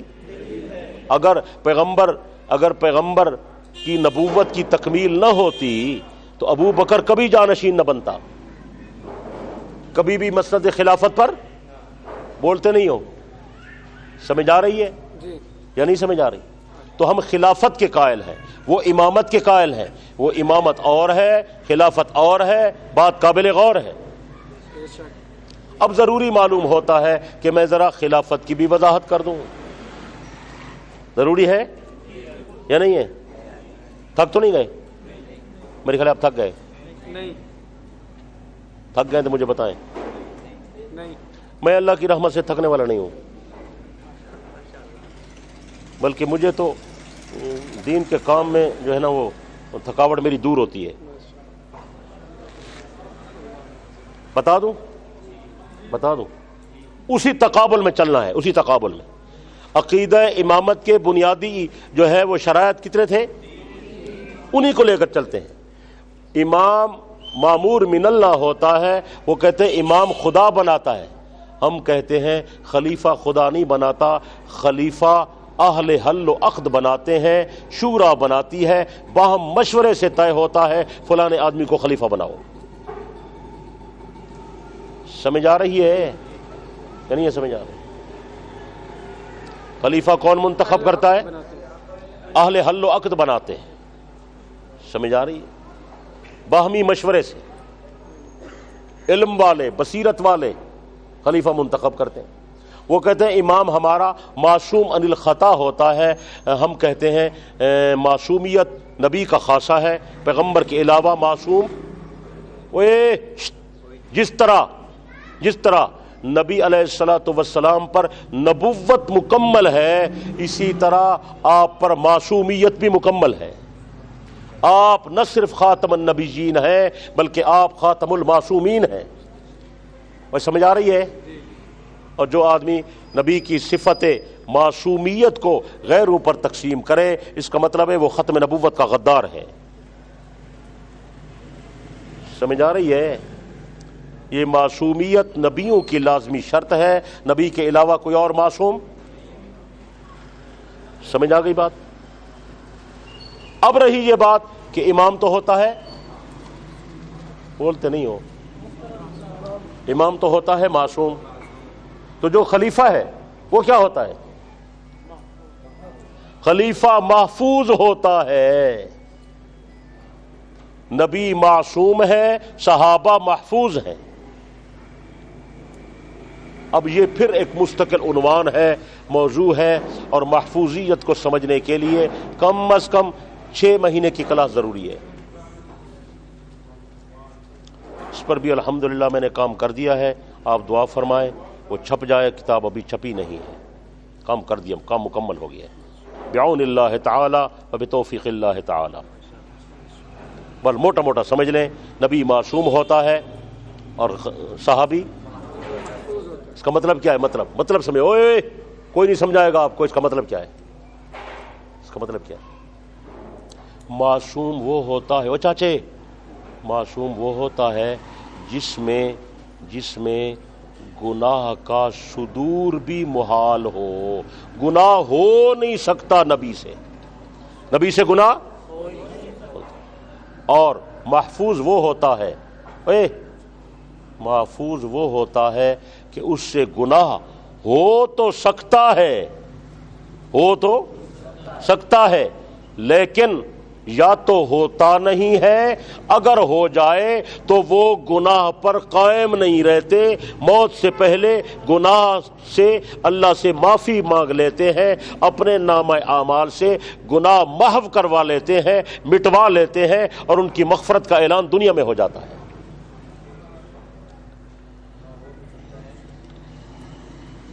تو بیٹھا رہے، نہ لکھ تو بیٹھا رہے. معصوم وہ ہوتا ہے جس سے گناہ کا صدور بھی محال ہے، ہوتا ہی نہیں بالکل. محفوظ وہ ہوتا ہے اس سے گناہ ہو سکتا ہے، گناہ کا صدور عادتاً محال نہیں ہے، ہو سکتا ہے لیکن ہوتا نہیں ہے. اللہ حفاظت کرتا ہے، اللہ توفیق دیتا ہے. ایمان اور تقوی کی بنیاد پر وہ گناہ نہیں کرتے.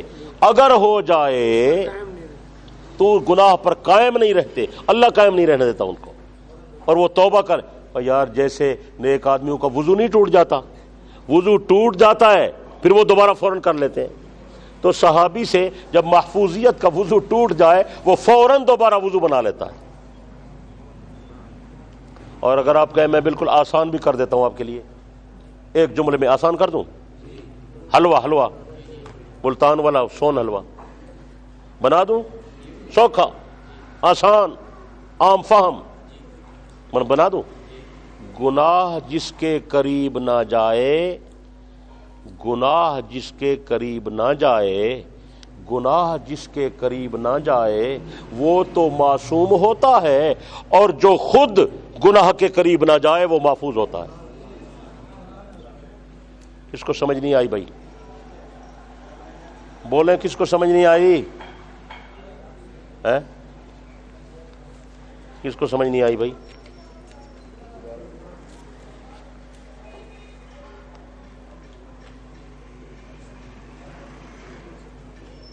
اچھا پرچی آ گئی ہے بھائی، پرچی آئی ہے کہ ہم صبح 8 بجے سے بیٹھے ہیں، آپ جب مناسب سمجھیں تو 15 منٹ کا وقفہ فرما دیں. میں نے آپ کو پہلے بتا دیا کہ یہ وقفے شقفے والا نظام میرے ہاں تو ہے نہیں. کیا خیال ہے؟ یہ تو اسپیشل گاڑی ہے، بس اپنے انشاءاللہ مقام پر جا کر رکے گی. کیا خیال ہے؟ تھوڑا سا دے دیں وقفہ. بھائی تھوڑا سا وقفہ ہونا چاہیے. ہاں یہ ڈبل روٹی والے ہیں نا.